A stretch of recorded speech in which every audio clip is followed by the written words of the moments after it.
بہت قریب آ چکا جبکہ وہ غفلت میں پڑے ہوئے. اب جس زمانے میں آپ زندگی گزار رہے ہیں یہ اتنی تیزی سے آپ کے اوپر سے گزر جائے گا کہ آپ کو احساس تک نہ ہوگا. بلکہ ایک حدیث کا مفہوم یہ بھی ہے کہ جوان بوڑھے نظر آنے لگیں گے اور بچے جوان نظر آنے لگیں گے. وہ دور آئے آج. بچے تو ہمارے جوان ہو ہی چکے ہیں. جو 6 سال کے بچے ہیں 5 سال کے بچے ہیں جن کو حقیقت میں بچہ کہا جاتا تھا اب کے زمانے میں وہ بچے ہی نہیں رہ گئے. 8 سال کے بچے وہ بچے ہی نہیں رہ گئے. ساری اسکولوں کے حالات ہمارے پاس آئے دن نئی نئی خبریں آتی ہیں. 3ری جماعت کا 4تھی کلاس کا بچہ خطرناک قسم کے نشوں میں مبتلا ہے جو بڑے بڑے جوان بھی نہیں کیا کرتے تھے. تو بچہ کہاں رہا؟ حضور پاک صلی اللہ تعالیٰ علیہ وسلم نے فرمایا تھا بچے جوان لگیں گے اور جوان بوڑھے. اور جوانوں کی حالت یہ ہے کہ سارے مزے اپنے بچپن میں اتنے کر لیے کہ جوانی میں طاقت ہی ختم ہو گئی. 25 سال کی عمر میں ایسے لگتے ہیں جیسے کہ بڑھاپا آ گیا, کمزوریاں آ گئیں. 30 سال پہلے کے دور میں 40 سال کو بھی جوانی کہا جاتا تھا. اب کے دور میں 40 سال تو بڑھاپا ہو گیا. 30 سال کی عمر کے بعد آج کے نوجوانوں کے جواب دینے لگ جاتے ہیں. اس کی وجہ یہ ہے کہ بچپن میں اپنے آپ کو برباد کر لیا, بچپن میں اپنے آپ کو ختم کر لیا. تو جو بچپنا تھا اس کو جوانی میں بتا دیا, اور جو جوانی وہ بڑھاپے میں. اور جو بوڑھے اصل بوڑھے ہیں جن کو 60-70 سال کی عمر ملی ہوئی ہے یہ اللہ تعالیٰ کی طرف سے ان کے لیے نعمت ہے. باقی قیامت کے قریب جو حالات ہیں وہ اس طرح کے. اور مزید میں آپ کو یہ بھی بتا دوں کہ زمانہ ترقی کرتے کرتے تمہیں ایسا سست اور کاہل بنا دے گا کہ تم کوئی کام کے لائق بھی نہیں رہ جائیں گے. بہت ساری چیزیں ہم سے رخصت ہو رہی ہیں ہمیں اندازہ بھی نہیں. ابھی کل ہی میں ذکر کر رہا تھا ابھی 10 سال پہلے 20 سال پہلے جو چیزیں ہمارے آنکھوں کے سامنے موجود تھی وہ اب غائب ہو چکی ہیں. خالی وقت اسے ملے تو نشہ بھی یاد آ جائے, خالی وقت اسے ملے تو عورتوں کی طرف میلان بھی بڑھ جاتا ہے, خالی وقت اسے ملے تو اس کو دولت لٹانے اور عیاشی کرنے کی فکر بھی سوار ہونے لگتی ہے.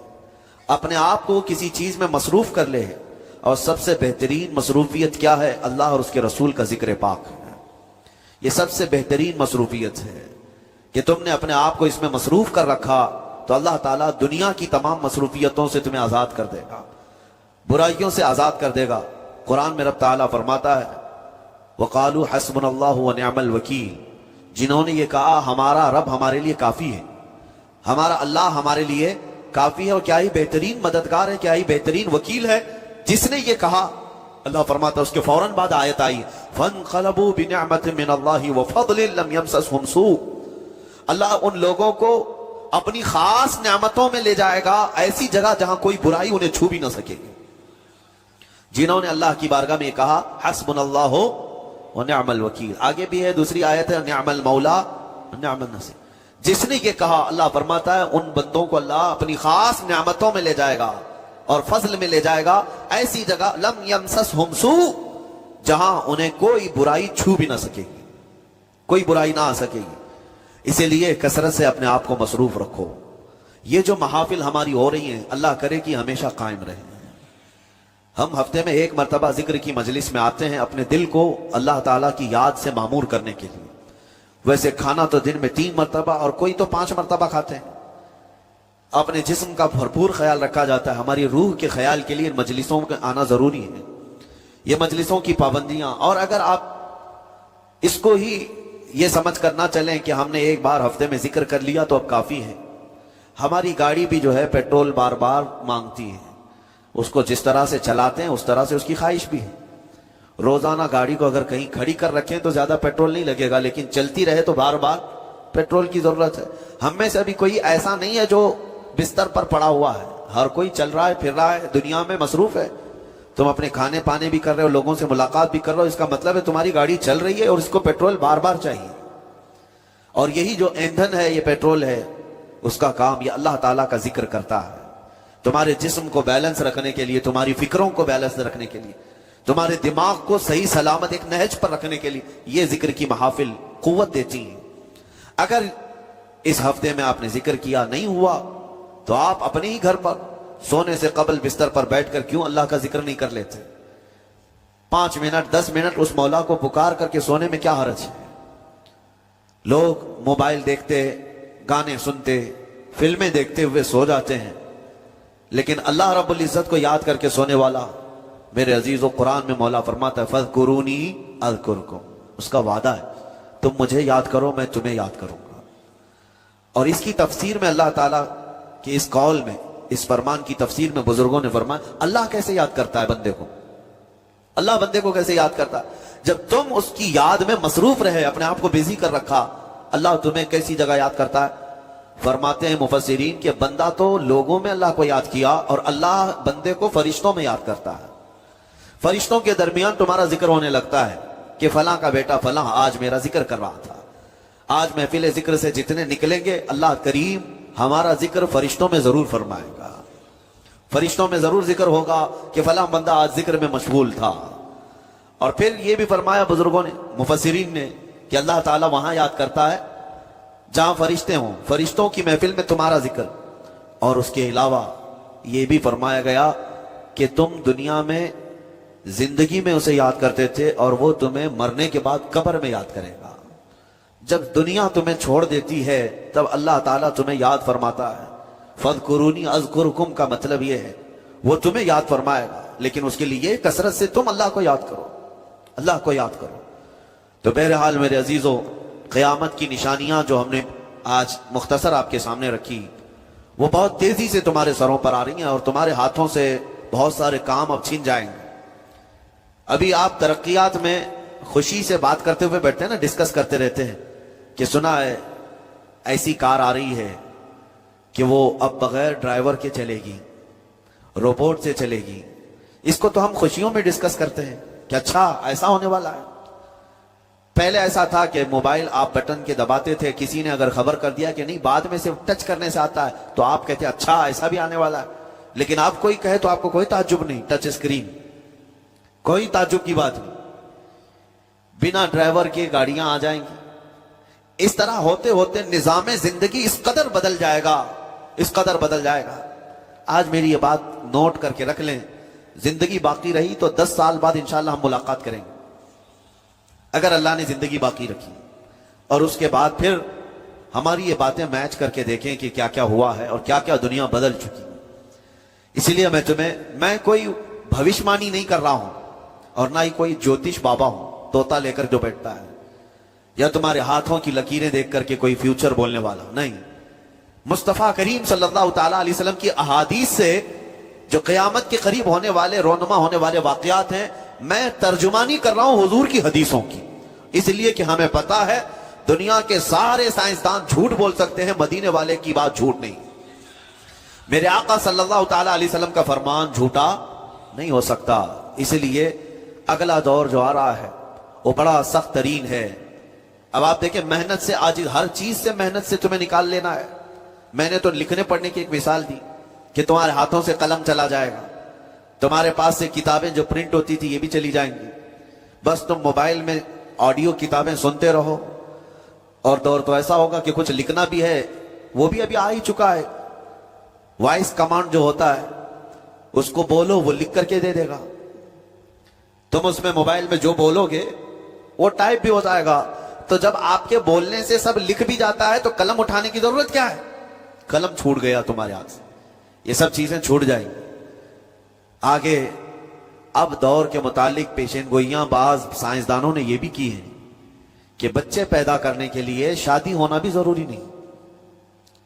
یہ دنیا کا پلان ہے، یہ میں فطرت خداوندی کو نہیں بتا رہا ہوں، اللہ کے قانون کے خلاف ہے، لیکن دنیا یہ بھی چاہتی ہے کہ شادی کی بھی ضرورت نہیں، بچے ہم لیب میں پیدا کریں گے، لیبارٹری کے اندر ماں کی جیسے رحم دانی ہوتی ہے، بچہ دانی، آرٹیفیشیل اس کو تیار کر کے اس کے اندر کسی مرد کے نطفے کو رکھ کر اس کو وہیں پروان دیا جائے گا۔ نہ کسی یہ شادی کی ضرورت ہے، نہ کوئی عقد، نہ کوئی ایگریمنٹ، کچھ نہیں۔ جس کو بچہ چاہیے وہ لیب سے خرید لے، ہر طرح کی چیزوں سے تمہیں آری کر دیا جائے۔ ابھی تو بہت سارے لوگ سوال بھی کرتے ہیں ہم سے ٹیسٹ ٹیوب بیبی کے متعلق، جس کو بچے نہیں ہو رہے ہیں، کیا وہ اس طرح سے ٹیسٹ ٹیوب بیبی سے، جو آج ایک طریقہ کار ہے بچے پیدا کر سکتے ہیں یا نہیں؟ اس کے کئی طریقے ہیں سائنس میں کہ اسی مرد کا نطفہ اسی کی عورت میں رکھ کر کے اس کو پروان دیا جائے، اور بعض دوسرے طریقے کہ کسی دوسرے کا لا کر اس کی عورت میں رکھ دیا جائے۔ یہ تو سراسر حرام ہے، زنا ہے۔ لیکن ائمہ اکرام، فقہاء اکرام نے حلال رشتے کے اندر ہی مرد اور عورت جو شادی شدہ ہیں ان کو بھی اس طریقے سے بچہ حاصل کرنے کی اجازت نہیں تھی، وہ ناجائز ہے، ناجائز ہے۔ بچے دینا یہ اللہ کی شان ہے۔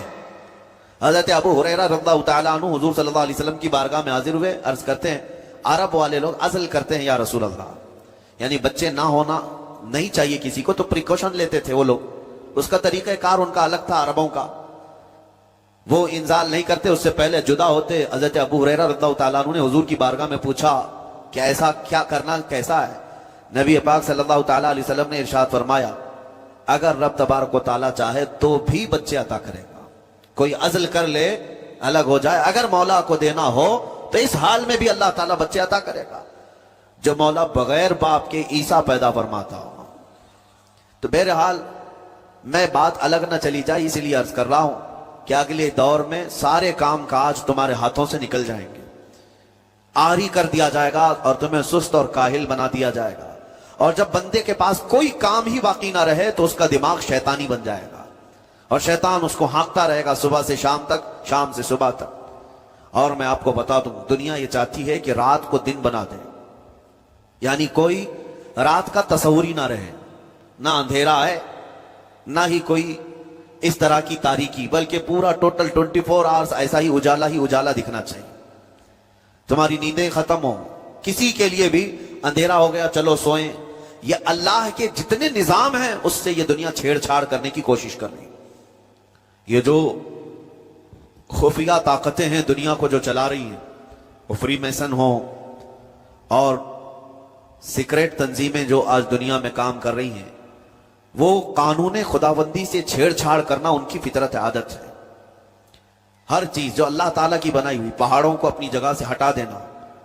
عرب میں آج پتا ہے آپ کو، سعودی میں سب سے زیادہ پہاڑ کاٹے جا رہے ہیں، پہاڑ اتنے کاٹتے ہیں، پورے کے پورے پہاڑوں کو انہوں نے زمین سے الگ کر دیا، اور وہاں پہاڑ کا وجود ہی نہیں۔ مکہ میں جا کر آپ دیکھ لیں، مدینے میں جا کر دیکھ لیں، 4 سال 5 سال کنٹینیو کئی مشینیں لگا کر کے پورے پہاڑ کو صاف کر دیں، پتھر کے پہاڑ۔ اصل میں یہ نظام قدرت ہے، پہاڑ یوں ہی نہیں بنائے اللہ نے زمین پر۔ والجبال اوتادا، یہ میخ بنا کر کے اس میں گاڑ دیے گئے تاکہ زمین ہلنے نہ پائے، زمین پانی پر ہے، اور جب پہاڑوں سے چھیڑ چھاڑ کیا جائے گا زمینوں میں زلزلے آئیں گے، ادھر سے ادھر زمین ہل جائے گی۔ اور تو اور انہوں نے اپنی ٹیکنالوجی کو بڑھاتے بڑھاتے قانون خداوندی میں چھیڑ چھاڑ کے لیے کیا نہیں کیا، انہوں نے جعلی اور آرٹیفیشل ارتھ کویک لانے کی کوششیں کی، مصنوعی زلزلے، مصنوعی بارش ہوتی نہیں، لیکن پورے کلاؤڈ کو جمع کر کے، بادلوں کو جمع کر کے ایک جگہ، اور پھر اس کو کیمیکل کے ذریعے سے پانی برسا دیا جائے۔ لوگوں کو لگتا ہے کہ ابر چھا گیا اور پانی آنے لگ گیا، یعنی بارش بھی مصنوعی برسائی جائے، ہوائیں بھی مصنوعی چلائی جائیں، پہاڑ بھی کاٹ دیے جائیں، جعلی زلزلے لائے جائیں۔ سونامی کو بھی لانے کی ترکیبیں ان لوگوں نے سوچی کہ زیر زمین جو لاوا ہوتا ہے اس کے اندر دھماکہ کر دیا جائے تاکہ پانی کی موجیں بے قابو ہو کر بہت زیادہ لہریں اٹھ جائیں اور دنیا میں تباہی مچائیں۔ بیماریاں اللہ کی طرف سے آتی ہیں، لیکن بیماریاں یہ لیب میں بنانے کی کوشش کرتے ہیں کہ وائرس بنائے جائے اور لوگوں کے درمیان چھوڑ دیے جائے، جس کو آج دنیا کی بڑی طاقتیں بایو ویپن کہتی ہیں، یعنی ہتھیار صرف گولہ بارود بندوق اور میزائل ہی نہیں ہے، ہتھیار یہ وائرس بھی ہے، کیمیکل بھی ہے، دوائیوں کی شکل میں۔ یہ برسوں سے یہ تنظیمیں اس بات پر کام کر رہی ہیں، حتیٰ کہ یہ نظام قدرت کو، نظام خداوندی کو پورے اکثر بدلنے کے لیے انہوں نے مردوں کو عورت بنانا، عورتوں کو مرد بنانے کی بھی مہم چھیڑ رکھی ہے۔ ٹرانسجینڈر، ان سب کو خاص قانونی حق دیا جائے گا، اور مرضی سے آدمی اپنے جینڈر کو، اپنی جنس کو چینج کروا لے۔ یہ قانون خداوندی میں چھیڑ چھاڑ ہے، اور انسان کو جس کام کے لیے پیدا کیا گیا تھا اس کام سے اس کو عاری کر دیا جائے، کاہل بنا دیا جائے۔ اسی لیے دیکھیں وہ رحمان مولا چاہے تو تمہیں گھر میں بٹھا کر خوب رزق دے. وہ غفار ہے جو چونٹیوں کو اپنے سوراخ میں رزق دیتا ہے, مچھلیوں کو پانی کے اندر رزق دیتا ہے, وہ اشرف المخلوقات کو کیوں نہیں کھلائے گا؟ لیکن اس کا حکم یہ ہے قُضِ اِذَا قُضِيَتِ الصَّلَاةُ فَانْتَشِرُوا فِي الْأَرْضِ, جب نماز پڑھ لو تو زمین میں پھیل جاؤ اور اللہ کا رزق ڈھونڈو. یہ نہیں کہ گھر میں بیٹھ کر کے تم پکارتے رہو رزق آ جا, رزق آ جا, رزق آ جا, یہ نہیں ہے. تمہیں کیوں؟ تم کاہل اور سست نہ بنو. تمہیں فرمائے گا ہاتھ پیر چلاؤ. نبی پاک صلی اللہ تعالی علیہ وسلم نے ارشاد فرمایا دنیا کا سب سے بہترین رزق وہ ہے جو اپنے ہاتھوں کی کمائی, محنت سے. اور حضور فرماتے ہیں اللہ کے نبی داؤد علیہ السلام لوہے کا کام کرتے اور خود اپنے ہاتھوں سے لوہے کو تپا کر کے نقش بناتے, اور لوہے کی زرہ جو جنگوں میں پہنی جاتی یہ بنا کر کے بیچتے تھے, اور اس کی آمدنی سے حضرت داؤد علیہ السلام اپنا گھر چلاتے تھے. حضرت ادریس علیہ السلام کپڑے سلتے تھے, درزی کا کام کرتے اور اپنا گھر چلاتے. حضرت ابراہیم علیہ السلام گھر بنانے کا کام کرتے رہے. اسی لیے نبی پاک صلی اللہ تعالی علیہ وسلم نے فرمایا اللہ کے سارے نبی اپنے ہاتھوں کی کمائی کھایا کرتے تھے, کوئی گھر بیٹھ کر کے نہیں.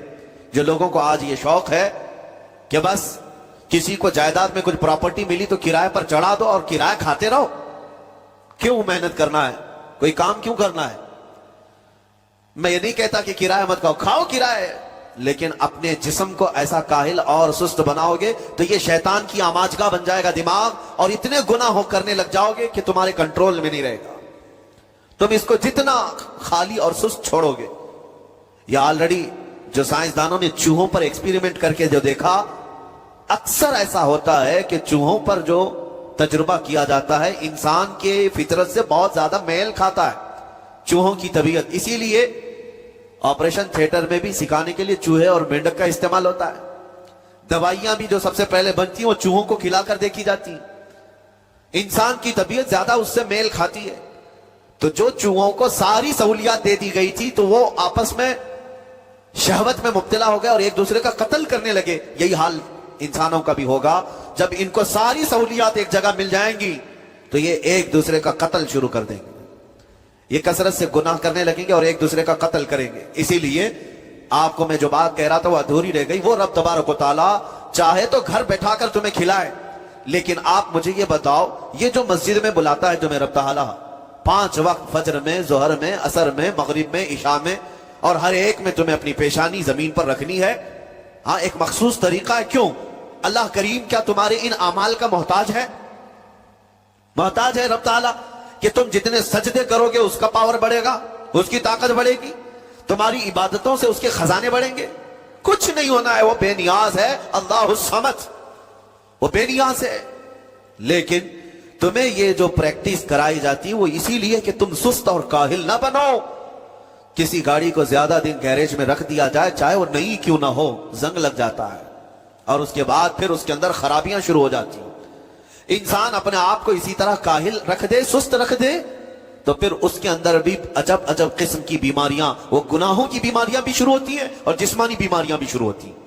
اسی لیے تمہیں 5 وقت یہ پریکٹس بھی کرائی جاتی ہے کہ نمازیں پڑھتے رہو, اپنے آپ کو بزی رکھو. تم بار بار پیشانی زمین پر جھکاؤ اور اٹھاؤ, جھکاؤ اٹھاؤ. یہ پریکٹس اسی لیے کرائی جاتی ہے کہ تمہارا جسم سست اور کاہل نہ رہے. اللہ کریم بندوں کے تمام مصالح اور ان تمام حاجتوں کو بہتر جانتا ہے کہ بندہ کس میں بہتر ترقی کر سکتا ہے. اسی لیے میرے عزیزوں اپنے آپ کو خالی مت چھوڑو, اپنے آپ کو خالی مت چھوڑو. اور وقت ہمارے پاس اتنا کم ہے کہ حساب دینے کے وقت ہمیں سب کو پتہ چل جائے گا. قیامت کے دن یہ بھی روایت میں ملتا ہے کہ بندہ یہ یاد کرے گا کہ میرے پاس اتنا وقت تھا, کاش میں کچھ نہ کرتا تسبیح لے کر بیٹھا ہوتا, کاش میں کچھ نہ کرتا دعائیں کر رہا ہوتا, تو اللہ تبارک و تعالیٰ اس کا بدلہ مجھے قیامت میں عطا کرتا. لیکن جنہوں نے اپنے اوقات کو یہاں پر خالی گنوا دیے, فضول میں برباد کیے, وہ بہت پچھتاوے میں ہوں گے, بہت پچھتاوے میں ہوں گے. جتنا وقت اپنے پاس باقی ہے اس کو مصروف کر دو, اس کو مصروف کر دو. اللہ کریم ہم سب کو گزرے ہوئے تمام برائیوں کے کفارہ ادا کرنے کی